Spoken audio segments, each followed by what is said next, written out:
Let me welcome everybody. Let me welcome you to the Future Trends Forum. My name is Brian Alexander. I'm your host, the creator of the forum, and your chief cat herder for the next hour.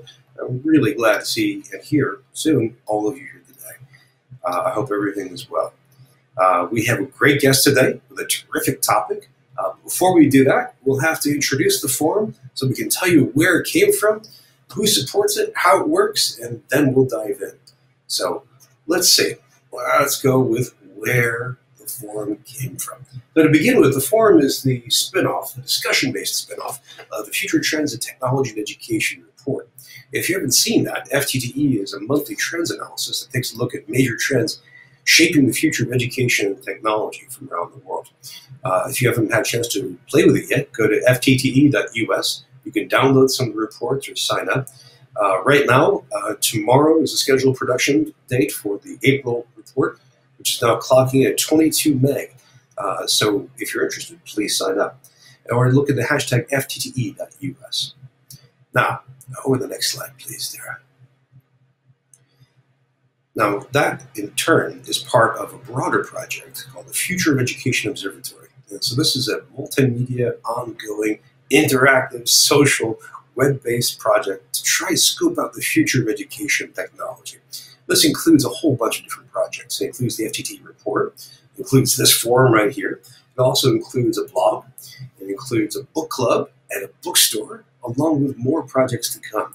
So if you haven't had a chance to check it out yet, take a look at futureofeducation.us. Now, if we're going to be having this kind of conversation, it's important to have this as a conversation, not simply as a monologue. We want to invite as many people to participate as possible. And so one of the ways we do that is reaching out to the world. And you'll see, Tara, let's bring up the map slide. You can see that we've had guests from all over the world, from just about every continent. In fact, I've presented from at least 2 continents so far. If you're going to be thinking about where education is going, it's really important to remember that higher education crosses borders pretty widely, as does technology. So we want to keep this global perspective in mind as we proceed. Now, over to the next one, please, Tara. Now, if we want to talk about this technology and this forum and how it works, we have to be, first of all, attentive to the people who help support it. So I want to begin by thanking MeasureNet in New York State. That's a nonprofit that helps support the FTTE report. They bring that state's colleges, universities, as well as some libraries back online and broadband. They do terrific work at MeasureNet. We're very grateful to them for their support. We're also really grateful to Shindig, because you can see Shindig makes available this terrific technology. So let me just walk you through it if you haven't had a chance to, if it's new to you, or if you had a chance to refresh yourself. There are a few different parts of this that are a little different from traditional video conferencing. To begin with, where I am right now, and where this one slide is, or this other slide is, this is called the stage. Everybody in on this video conference can see and hear everything on the stage. That's why it's called the stage. And in a few minutes, you'll see this is where our guest will be, and this is where you can be too. If your mic and camera are working, you can join us up on stage. Now, below us is the entire participant group, what I think of as participant swarm. And if you look through here, you can see all kinds of people. You can see Fred Bashir, you can see Nancy Weiner, you can see Tom Hames and Phil Katz. You can also see some silhouettes of people like Ann Hill and Ian Douglas and Jared and Brenda. This is where all the individuals are, or individual sign-ins. Now, if you'd like to talk to one of those people, if you'd like to have a private conversation, simply double-click on them. And if they'd like to talk to you, your 2 icons will click together like Lego bricks, and you can have your own private audio-visual conversation, which is pretty nifty. Now, this is a discussion-based platform, so let me give you some of the tools that we have for discussing. If you look at the bottom of the screen, there's a white strip that runs along it with a bunch of different icons on it. And that's the toolbar you want to use. So start at the left edge. You'll see what looks like a few different heads on top of a kind of dialog box. If you click on that, 2 important panels will open up. One is a list of all the participants. So right now it looks like about 47 people. And you can just quickly mouse over them. It's like a film strip. You can just run your eyes over them and see who's there. You can say hello to John or Ian or Nancy or Christopher. And that gives you a quick sense of everybody who's here. If you want to contact them, you can ping them. To the right of that is a chat box that's available for the entire, everybody who's in on this call right now. So you can see that people like Myra and Tony, JJ, Tom, Nancy have all been saying hello and talking and teasing each other about the weather. That chat box is available the entire time. So that's one place if you want to ask questions or make comments. Now, back to that white strip. There are two other options beside the chat box. You'll see a kind of question mark in a circle. If you click that, that gives you the option to type in a question or a comment that we can then flash on the screen for everyone to see, and I'll read it out loud. And that's a really handy tool, so you can be using that a lot in this hour. Now, if your microphone works, if your camera works, if you're in a place where you can talk and you feel comfortable talking, click on the raised hand icon. That tells us that you want to join us on stage. So when the time is right, we'll beam you up on stage, just like in Star Trek, and you can join us and ask questions and make comments. So those are three different ways. And you can see here as well on the right that we have Twitter activity going on. So you can tweet at me, at Brian Alexander, or just use the hashtag FTTE. And then we can have the conversation continue there. So Twitter, video, the ask box, the chat box, multiple ways for you to ask questions, make comments, push back, offer examples. This is all about conversation. And we'll get rid of these slides here in just a minute. But first, I want to thank Shindig for making this technology available. We also want to thank our supporters at Patreon. If you don't know Patreon, it's a crowdfunding site, like Kickstarter or GoFundMe. But the idea of Patreon is to support a creative person. In this case, the creative person is me doing this creative work about the future of education and technology. And you can see we have dozens of people who have signed up to support us. You can see from this slide that we have people like Michael Slade, Chris Lott, Jenny Kim Han, Paul McConaughey, Kyle Johnson, Bob Johnson, Robin DeRosa, who all contribute as little as $1 a month just to keep the lights on and keep the machine running. So please go to patreon.com/Brian Alexander if you haven't already. And we're very, very grateful to everybody on Patreon who supports us. Now, that's who supports us. That's how the technology works. That's what the forum is supposed to do and where it comes from. Let's dive into this week's guest. So we're really, really grateful to talk to Lou Pugliese. Lou is at Arizona State, and his current title is a long one, Senior Innovation Fellow and Managing Director of the Technology Innovation Action Lab, which I think is called the A-Lab. Lou has done some really interesting research recently into how to understand the return on investment of digital learning. Lou also has a great background. He was one of the founders of Moodle Rooms, which some of you might know from the LMS world. He's a fascinating fellow. I'm looking forward to conversing with him and bringing him to all of you. So without any further ado, let's remove that slide. Let's bring Lou up and let's start talking. And by the way, if you want to use the, if you want to make sure to have your Twitter feed appear on this little pod here to my right, just make sure you use the hashtag FTTE. Since we're doing that. Hello, Lou. How are you today? Hey there. How are you? How's everybody doing?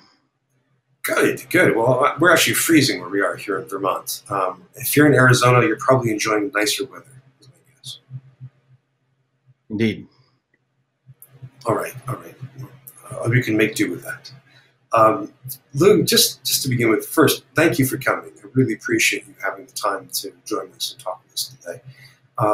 Just to begin with, can you tell us what you're working on this year? What are the major projects and topics that are taking up your brain and your time? And the idea around that is really to connect the research effort with our instructional design effort and working with faculty in continuing to innovate in the online space. And so we're really, really focused on a lot of all of the behavior that's happening within ASU Online, but we're also focused specifically on a couple of other different areas, other areas such as non-traditional teaching and learning environments online, things that are alternative design and delivery.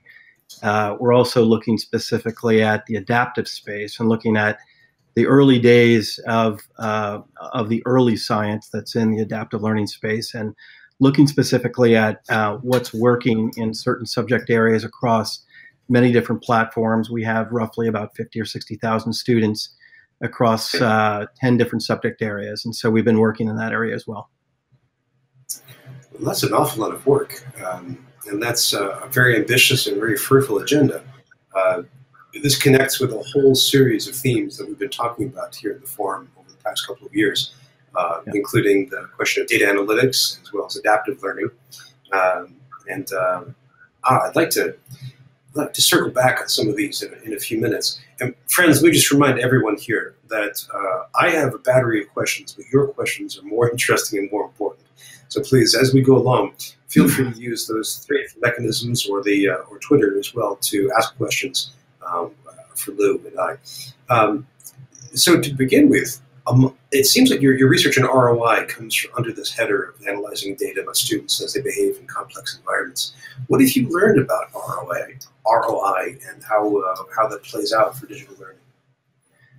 Well, I'll first start with, I think that this is it's an interesting study and different that was initiated by the Gates Foundation, and we worked with the Boston Consulting Group in order to execute this. But I think it was interesting because this was a case study of about 6 different institutions looking specifically at the financial, organizational, and operational drivers and the deep discovery around those elements of a scaled digital learning environment. And so this, return on investment of learning in a lot of different implementation scenarios over 18 months were analyzed. And I think it's different because most studies address economics of digital learning, but it's really mostly at the course level. It didn't necessarily take a long-range longitudinal study in advance. And most of the studies in the past have been over a short period of time and not necessarily, in much depth across those 3 dimensions. So I thought it was pretty interesting. So the report really set out to define what ROI really means in context to a digital environment, and really to deeply assess the impact of digital learning across these various different spectrums. And so I think it's quite interesting. And so the learnings are all over the board, but predominantly what we're seeing is that after about 20 years, I guess we started Blackboard in 1998, and I would say since we have about that much time of proficiency in using these digital technologies, we found that there are significant impact, both academic and operational impacts in terms of cost savings and greater reach, greater access and equity that we're discovering across these 6 institutions. Oh, let me just walk you back through a few of these, because these are some very, very powerful claims. One to ask is, how do you define ROI in this context? So I think return on investment is really defined by looking specifically at the dimensions of access, academic outcomes, and institutional finances, and what it takes to really cost and operationalize these institutions at scale in the digital learning environment. And so we applied a pretty detailed methodology against that, and netting these down to these types of institutions and why we chose them. But we also try to extrapolate the lessons learned around this. But it really is around, the access, academic outcomes, and institutional finances around efficiency and scale. Okay, so those are the two major pieces: academic outcomes and the institutional financial part. Can you say which 6 campuses you worked with? Yeah, sure, absolutely. It was the Kentucky Community and Technical College System, KCTCS, University of Central Florida, Georgia State University, Houston Community College System, Rio Salado, and ASU. Oh, a lot of community colleges represented. Nice. And Rio Salado, that's the Phoenix area, isn't it, in Arizona? That's correct, yeah, absolutely. Yeah. That's part of the Maricopa system, I think. It is. Oh, very good, very good. So when you were taking a look then at ROI at these different institutions, and some of these are really big institutions too, how did you determine that there were actually good financials for this? How did you describe this, and how did you derive that? Well, it's interesting that you mentioned the question is, around, I assume your question is really around the methodology in terms of what types of data were accessed and how they were accessed. And, look, frankly, this took a long time. I mean, it really took a long time to extract the level of detail and the level of granularity that, that we get to do the right type of analysis around this. And so one sort of sub lesson learned there, interestingly enough, is as a result of going into universities and looking at multiple points of information that we needed across the administrative sector, we really learned a lot about how institutions need to organize themselves around data and what's necessary within a college to be able to to pull these data sets together. It's one thing for us to deliver a report and say, okay, this is great for these 6 institutions. Now it's up to you to take those lessons learned and try to inculcate those into your own culture, and really to look specifically at how you would apply those lessons learned around your institution. But more importantly, the act of actually doing that is difficult, and how you organize around it. And so the 3 dimensions that we looked at, for instance, were access, outcomes, and economics. So in the access area, we looked at enrollment growth. We looked at representation of socioeconomic diversity, Pell recipients, you name it. A lot of psychographic data, a lot of socioeconomic data. Outcomes, looking specifically at degree completion, retention, course level outcomes. And then on the economic side, we dealt a lot with this notion of what are the periodic investments that are necessary to sustain these environments, what types of infrastructure were needed, course development costs, how do you maximize the content development space once you've made an initial investment, what's the student support necessary. So there's a lot of data. There's a lot of information, not only in this report, but a lot of data that was gathered. And institutions increasingly have to look at this data-rich environment and ask themselves the question, how do I organize to be able to maximize this? And that's, I think, a question that people are going to ask. We have some questions already popping up in the chat box, and let me just read a couple past you. We have a question from Ray Garslon, who wants to know about the more specifics about the outcomes used as metrics. And I think Ray's asking about academic outcomes. I mean, so are you looking at grades for individual classes? Are you looking at test scores, or what? Yeah, so one of the things that the study didn't do in depth was to look specifically at like a regression-based predictability of academic achievement, right? And so we didn't really look specifically at that, but what we did look at would be, student behaviors and enrollment retention. We looked specifically at, student to instructor ratios. We looked specifically at what their academic achievement looked like over time, and draw conclusions between the data that we found and how their scaled online learning environments really related to the pickup and efficiency on academic achievement. But these are relative descriptive statistical terms, and not necessarily regression-based research, if you will. We hope to have that in the next study. Oh, when is that? Well, one of the things that I proposed back to the Gates Foundation is to look specifically at more deeply into academic achievement linked specifically to these data sets among these 6 institutions, and aggregating that data up. Because I think that the report does a really good job at those 3 dimensions: operational, financial, and organizational. But I'm mindful that the academic community might also want a lot more detailed information and reliably predictable research data specifically around economic outcomes. So we're looking to fund a second research piece. We've done that at ASU Online and have a significant number of models around that, and we want to apply that specifically to these data sets among these 6 institutions. And we'd be able to go back to the other 5 institutions to do that?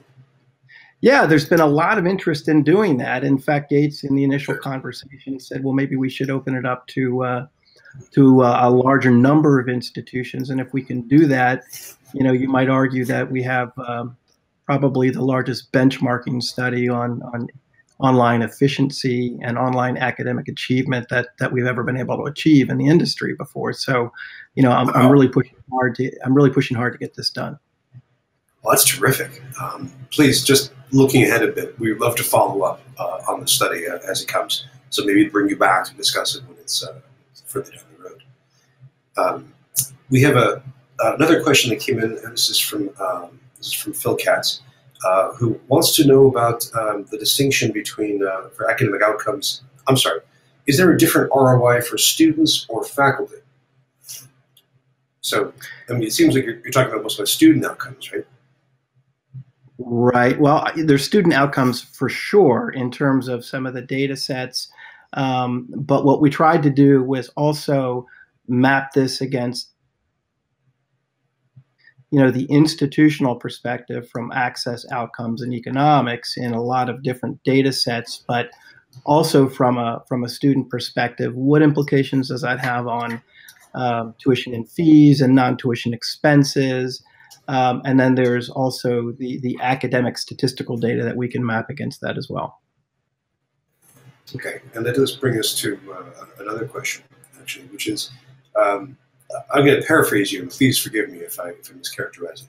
But you said that basically you were able to identify cost savings or positive financials for online learning. First, let me ask, when we're talking about digital learning or online learning, are you talking just about wholly online learning, what we used to call distance learning, or are you including blended learning as well? Yeah, so we mapped this across 3 different modalities, and we looked specifically in across fully online programs at the program level. We did this against fully online courses at the course level from a student experience perspective. We looked at mixed modality, and we also mapped this data against face-to-face. In addition to that, we overlaid a significant amount of early observations in adaptive technology and the usage of OER in particular as it relates to content development economics. And so there was a lot of work in those 3 modalities and other observations where there's sort of early use of what we see in effective scaled learning environments that couldn't be measured specifically yet because we just don't have the scale numbers in adaptive learning, for instance. Understood. It's still early days for that. Well, then I have to ask, what are the cost savings? How did you find ways for doing digital learning economically? And the reason I'm asking, of course, is because there are 2 different schools of thought here. One is that online learning is cheaper than face-to-face because of lack of bricks and mortar and so on. And the other is that online learning costs as much as face-to-face because of you still have faculty time, student time, and so many more resources that you plunged into it in order to make it work. So how did you find good financials from this? Well, I think a lot of it has to do with the efficiency that have been established in being able to scale these learning environments in a way that can reach a completely accelerated a new audience in ways that they couldn't do before. And so, for instance, a couple of drivers around this were higher student to instructor ratios. In particular, Houston Community College had a very significant effort in stabilizing quality control or increasing quality control. In addition to that, trying to establish higher student to instructor ratios. In the notion of being able to use and reuse content and lowering per credit hour instructional costs, we found that both in the content area, things like using adjunct and part-time faculty teaching, but also spending a lot of time on professional development, specifically in adjunct and full-time faculty, radically increase the efficiency and quality, but we could also lower the instructional cost. And so in ways that didn't necessarily compromise the learning experience. We also found that in some cases, from a scheduling perspective, it became incredibly easy to be able to use online learning for either a 7, reducing the number of weeks to a 7-year or 15 week or 7-week course, and obviously the physical limitations of a campus were taken into consideration in terms of looking at online learning. Oh, those are some very, very powerful findings. Again, friends, I'm going to drill down on those right now, but please, Lou is here as our eye for your questions. And if you'd like to click that question mark box to ask us a question to flash on the screen, or if you want to join us on stage, we have plenty of room. So how did you find that online learning lowered time to completion in classes? How did it actually save time? Was that just because of students learning at their own schedule and their own pace, or was there some other factor involved?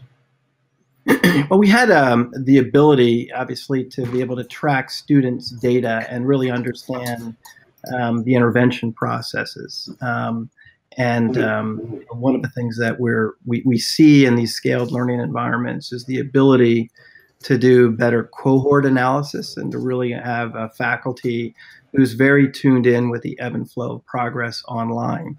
The data systems, as I mentioned earlier, become much more sophisticated. We have the ability to offer peer-to-peer environments that don't necessarily exist in an efficient way in a face-to-face campus. The hybrid environment allows students to prepare more adequately for the online environment, not unlike a flipped classroom situation in K-12. And it gives us the ability to become much more efficient in moving students through the pacing of an online course to completion. I see. So that's where professional development investment really comes in too, right? It does, and we see this in the study at ASU Online as well. We see a lot of particular gains in how courses are designed to pick up efficiency, where you're strategically releasing content, creating content, and releasing content for certain subject areas, and how you pace that. We're also seeing that in particular in the exposure of information like rubrics and course level objectives. And so there's a lot of basics around course design that we see at ASU Online that can be changed actually fairly easily and get radical pickup of student success and outcomes. So again, data analytics really plays a key role in what you're discovering. Yeah. Yeah. The other thing I think the report indicates is that there's a big impact on obviously large capital expansion costs, on physical campuses, and by enabling growth in the student population, a digital environment also helps to lower costs of investments in tech support services and other student support services, because you're spreading cost along a much larger environment, so it becomes much more efficient. We also found that digital learning helps to amplify higher ed's general system and their ability to manage course offerings and manage the entire portfolio, and being able to specialize in certain courses and certain programs across the institution to try to reduce duplication. And so that's one of the things that we see as well, in the study. This is fascinating. We have some more questions that are coming in and some more comments. Let's see. We're trying to bring Ray Garcel on, and he has some questions about OER, which we'll get to. Diego asks if this report is already available. And that's a great question, though. Is it online or in print? Yeah, it's done, and we've been ready to release it. We have the ASU GSV Summit coming up. So there have been a number of reporters been wanting to see it prior to that. And I think don't count on this yet, but I think that we are looking to release that around April 12th or April 13th, and everybody participating on this forum, we can easily just send you a link to the report once it's available for you to get that directly. And Brian, I think what we can do is maybe scrape some of this information, and I'm happy to pass the report on to you for distribution, or the link for you to communicate, or I can communicate, however you want to do it. we already have people in chat who spoke for me. Tom Capuano said that would be great, and I agree. I would. I can't make it to ASU GSV this time, friends. That's April 16th through the 18th. But I'd be delighted to first share this with the 2,000 people on our email list, and then second to do a blog post about it for whatever thousands of people get to see that, and we can do that as soon as you send it our way. Sure, absolutely. That'd be great, because as always, I want to have the primary source material to choose from. And Diego, Tom, please, before you get the report, any questions you want to ask now, please, please feel free to jump in. Let me walk you back a little bit to some of the questions about organizations. What did you find that were, for lack of a better term, what were the best practices for organizations, for academic institutions to support online learning? I mean, you've mentioned some of these in terms of investing more money on professional development, shifting money from bricks and mortar support to technology services and student services. What are some of the other organizational practices that we should know about that really worked out? Yeah, I mean, some of the things that we found as sort of generalizations across the institutions that we surveyed was, you need to take a strategic portfolio approach to digital learning. You have to look specifically at, segmenting programs as a portfolio and looking at specific design around those individual portfolios, and look at it as a portfolio approach, and not necessarily let's put this course online because we think we can and it's more efficient. I think you have to do that very, very strategically. I think the second area was this notion of centralization.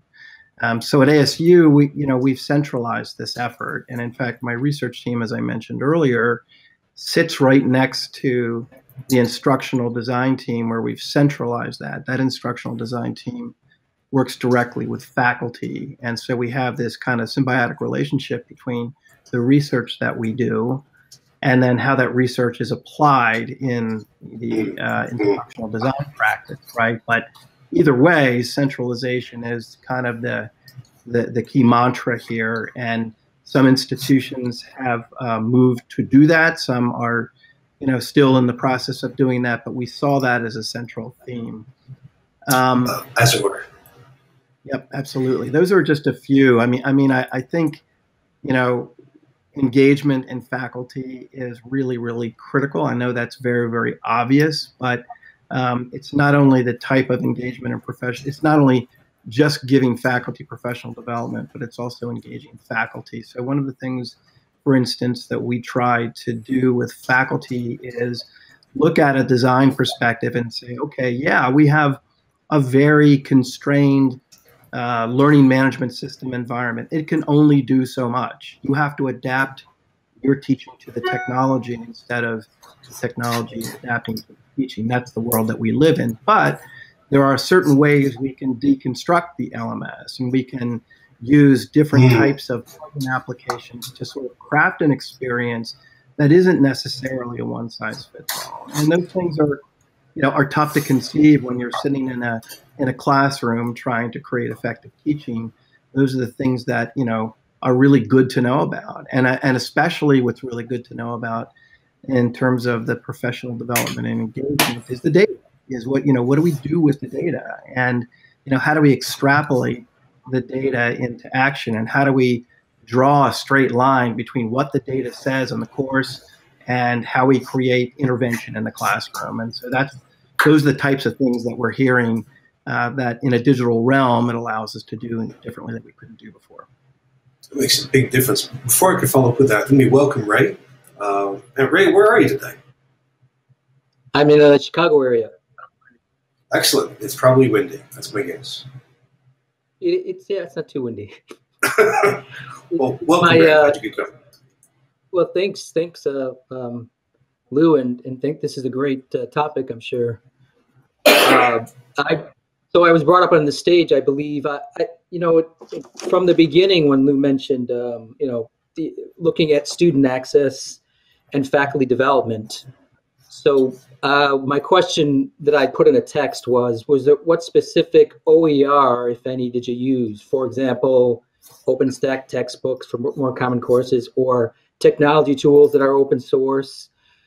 So the question was specifically was what OER resources did you use, and were there any documented results or improvements or inhibitions from using those OER resources in terms of student access, savings, and faculty effectiveness or development?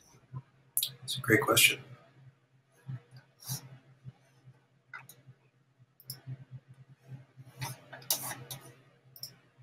Did we just lose Lou? No, I'm here. That's okay. It asked me. The technology asked me to refresh, right? And so, yeah, in particular, Rio Salato's done a good job. Maricopa's done a good job with a lot of OER environments, and it's not just one. It's a collection of a number of different access to OER.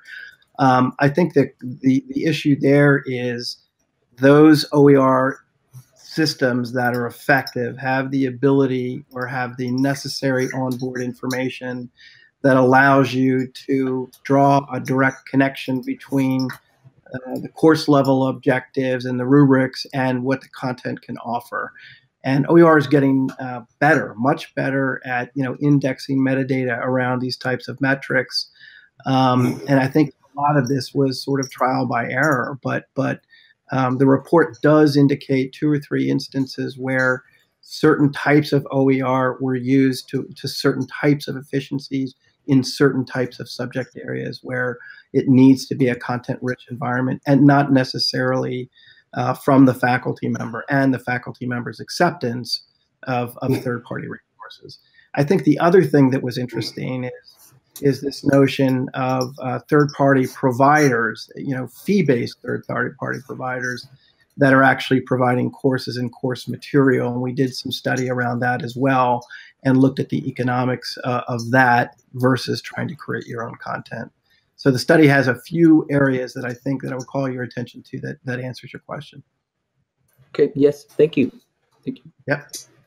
It's a great question. Thank you. And OER is something that we've been following very closely here on the forum for a couple of years now. And in fact, our approach is not exactly OER, but we're as open as we can possibly be.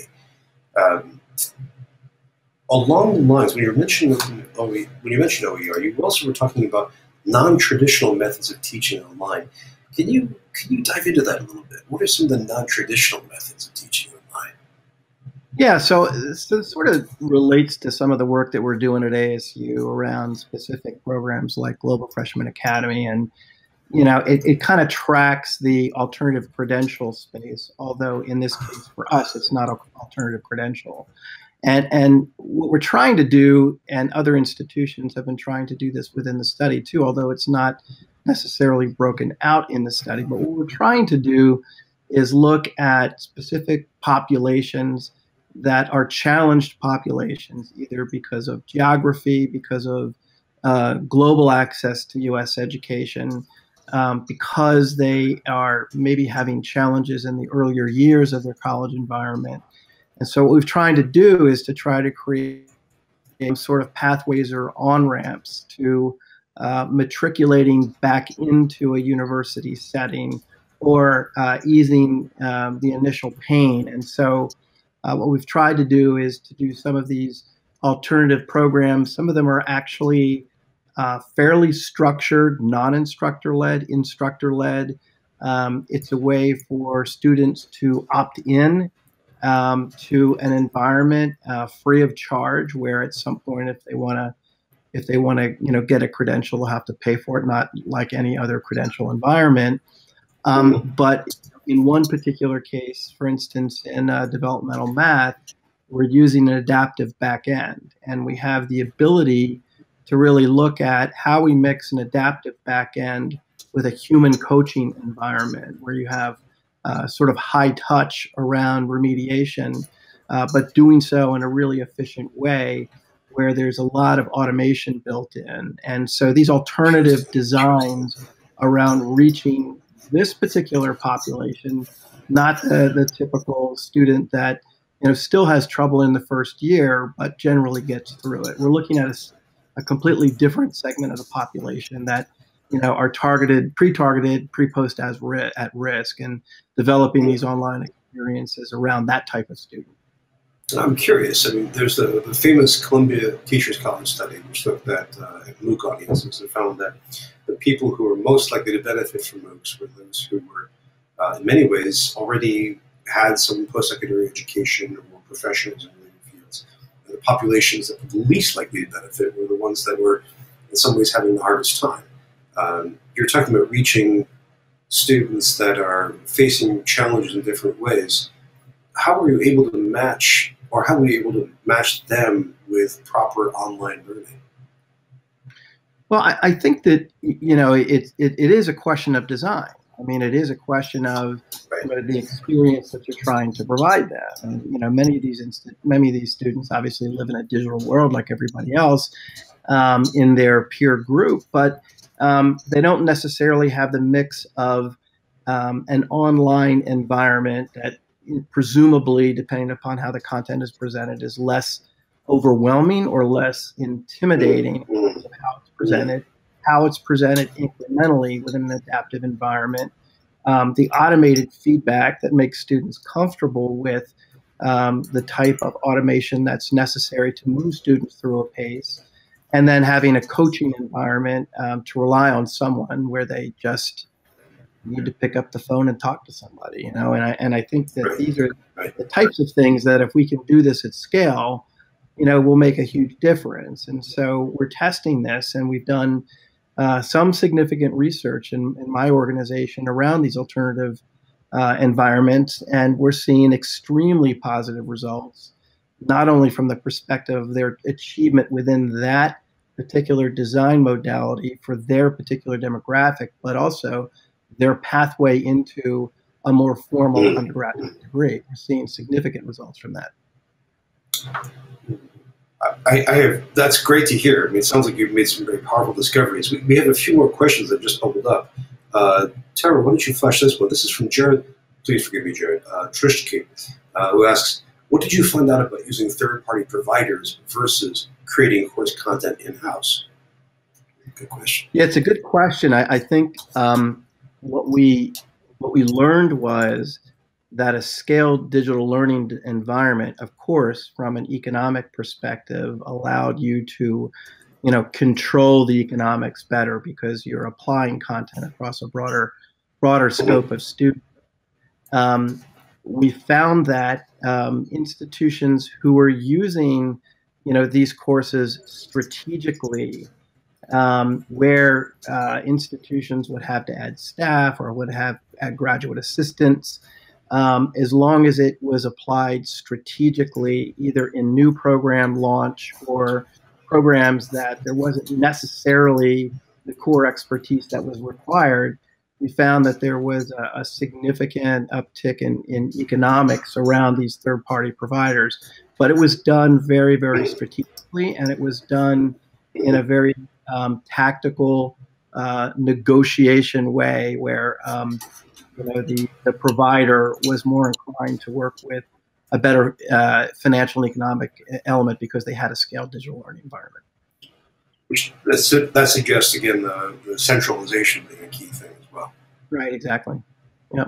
Okay, so scale and centralization. And let's see if we can, we have Tom Hames, who used to work at one of the institutions in your group. He used to work at Houston Community College.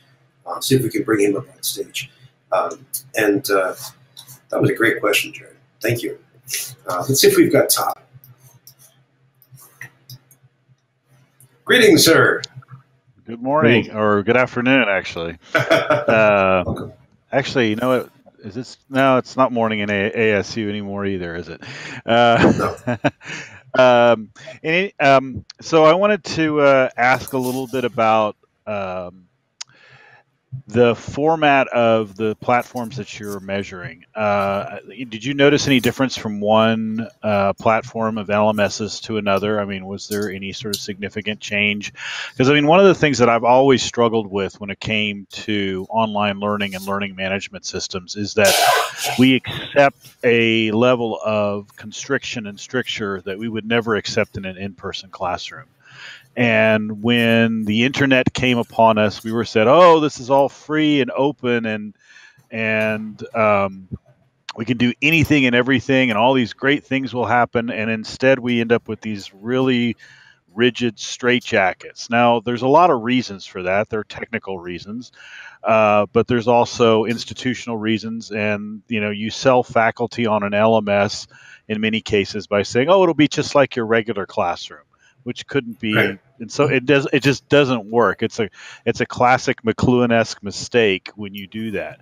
So I'm wondering if you discovered any interesting approaches to the actual technology of the virtual space that seem to have greater efficacy than others. Is there movement in that area to get us from what I see as essentially the Usenet stage to something a little bit more modern when it comes to these sorts of platforms? And then again, how did that connect up to outcomes? Yeah, it's a great question, and we tried to stay kind of platform neutral. If you read the report, you won't see I don't think you'll see a mention of a particular vendor. We all know, and research shows, obviously, that mixed modality or hybrid environments are more efficacious, and I think that there's good research that supports that. I think in areas where, like at ASU, for instance, we do a lot of work with tweaking the machine a lot. So if one course, for instance, wanted to emphasize a greater peer-to-peer environment, we might use a non-native tool. I mean, that's a sort of a simple way to explain it. But this whole notion of deconstructing the environment and trying to customize the experience as much as you can with different types of tools. I think from the execution perspective, what we saw, for instance, in an adaptive environment was the adaptive environment was not effective unless it was paired with a human active learning type of environment. And it wasn't that the active learning coordinated the technology or vice versa.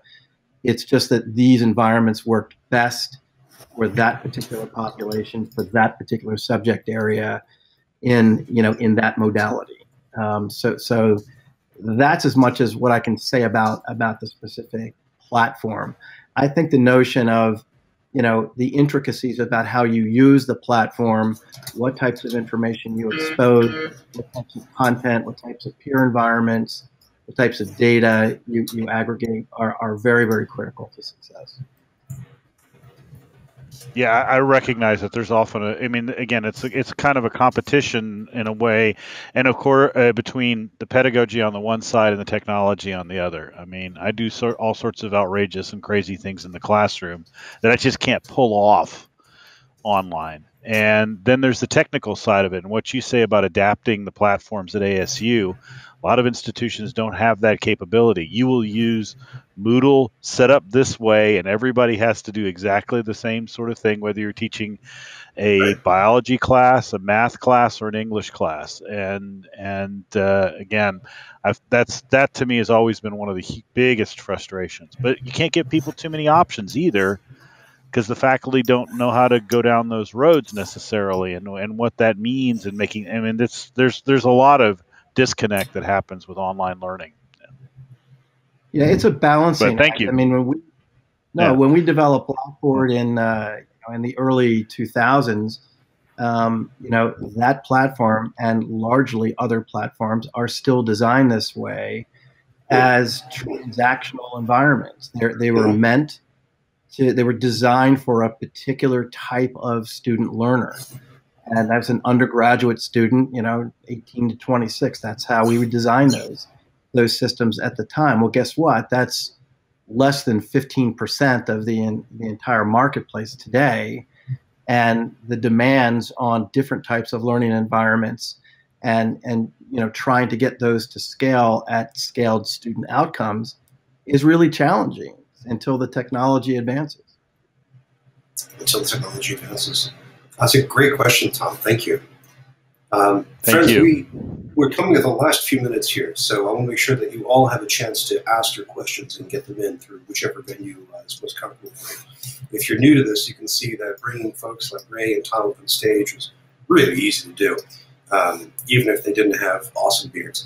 But let me, we have also questions from the chat box, and we have a couple of questions that just came in. Tara, why don't you bring them up if you could? This is from Fred. Hello, Fred. Online project management provider might offer marketing and recruitment enrollment, management curriculum development online, course design, student retention, and support. And then I think Fred got cut off at the end of his statement. Fred, if you want to follow that up in either the chat box or a video, please do.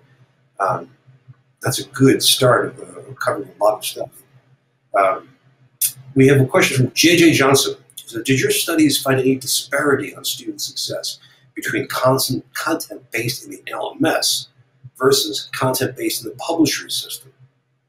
That's a good question, JJ.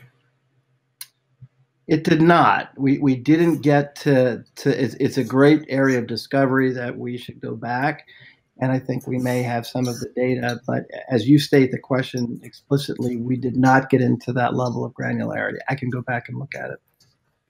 Well, you're looking at a very, as you described before, you're looking at the institution level and then drilling down to student at a kind of aggregate level. JJ, if you know of any good research into that or any good resources, please toss them in the chat box. So that's a very, very important distinction. And Fred, we still haven't seen the question from Fred is talking about student retention support technology. This sounds like a giant. Can you see this okay, Lou, on the screen? I think so. Yeah. So student retention support technology, infrastructure, student and faculty call center support. Sounds like you're describing the kind of the best structures that, Lou, you were finding in your 6 colleges and universities. This kind of massive structure, centralized, with curriculum at scale, curriculum materials at scale, with what I think, let's see, I think Ray called human moderated adaptive learning. It sounds like a good way of trying to describe in one concrete formulation what you're finding. Well, let me ask. Well, oh, we have 2 more questions. Please, sir, flash them up. Okay. More questions. This is from Alicia Hill. Hello, Alicia. It seems that often scalable equates to less than engaging or quality courses. Did you find an efficient design process that allowed for both of these? Great question, Alicia.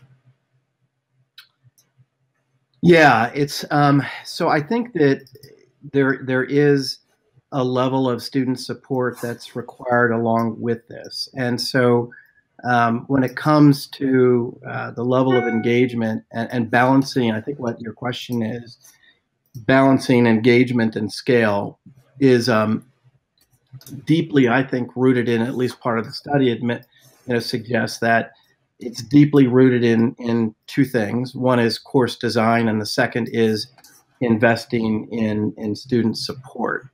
And so finding more efficient means to be able to create student support versus just a human getting on a phone is really, really critical. In the 6 institutions, there were varying degrees of implementation of new models for student support.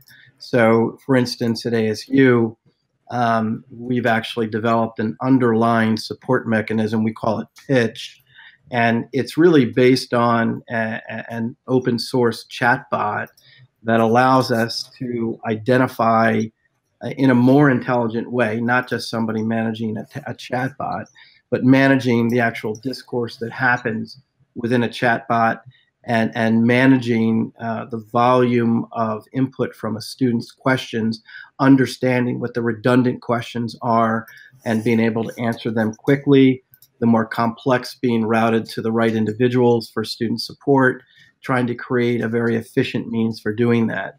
We definitely see most institutions in the early rudimentary stages of having a very efficient mechanism for student support to very advanced student support. We're still developing this pitch environment ourselves, but we're seeing at a scaled environment that it's making a huge difference. That's a great question, Lichen. That's a really, really solid answer.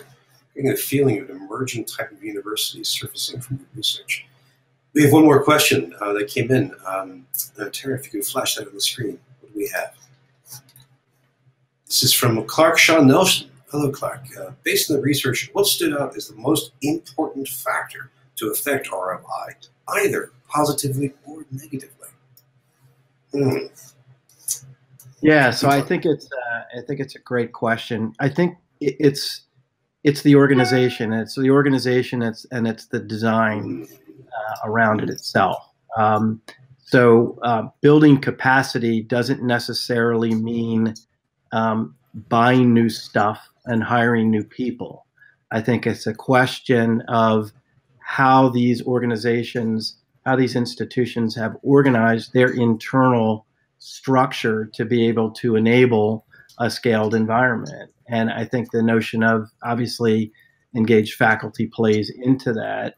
But it's really, building the capacity internally and changing the internal structure, in a way that allows you to affect the design and allows you to create more efficient structure in executing the scaled online learning environment. And not surprisingly, that's the hardest thing to do, at a university. And so I think that, in and unto itself is really critical. I think the second thing is this notion of looking at and consolidating that organization around a life cycle, from query, from interest, to workforce entry. I think that's a student life cycle through the institution. That's correct. Yeah. So student expression. I'm interested in learning from Georgia or ASU or whatever, all the way through exiting that and starting a job and empowered by that experience. Exactly. I mean, managing that environment, especially the student support environment, is critical.